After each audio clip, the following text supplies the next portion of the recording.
So learning target 8 is all about creating a Lewis dot diagram and using the periodic table to do that. So here you've got two squares where you're going to create the Lewis dot diagram, and then down here you're going to explain it to me. And essentially you should have enough writing down here to kind of show me or essentially teach me that you know how to do it. Okay, so you need to have enough explanation there to kind of walk me through it, right? So first I did this, second I did this, and so on.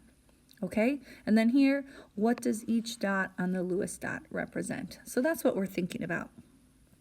So I've got a couple practice problems for us to do here where we can create the Lewis dot diagram together. So the first one we have here is calcium. So we'll need our periodic table.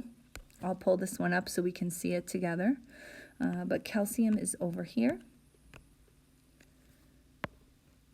right?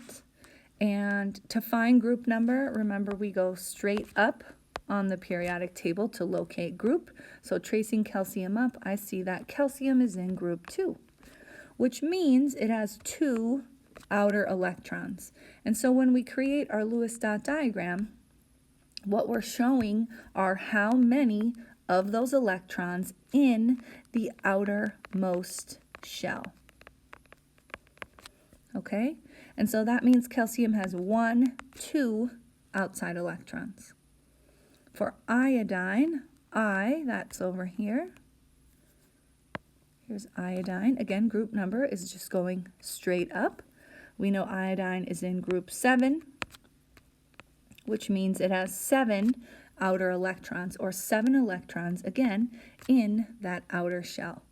So for calcium, or excuse me, for iodine, starting at the top, 1, 2, 3, 4. I have to go all the way around before I double up. 5, 6, 7. Okay, and that can tell us here that I clearly have 1 empty space to kind of clue me in to what needs to happen. Next one here is Sn, which surprisingly is the element tin. Here it is. So following it straight up, this is group 4, which means it has 4 outer electrons. 1, 2, 3, 4. And then aluminum,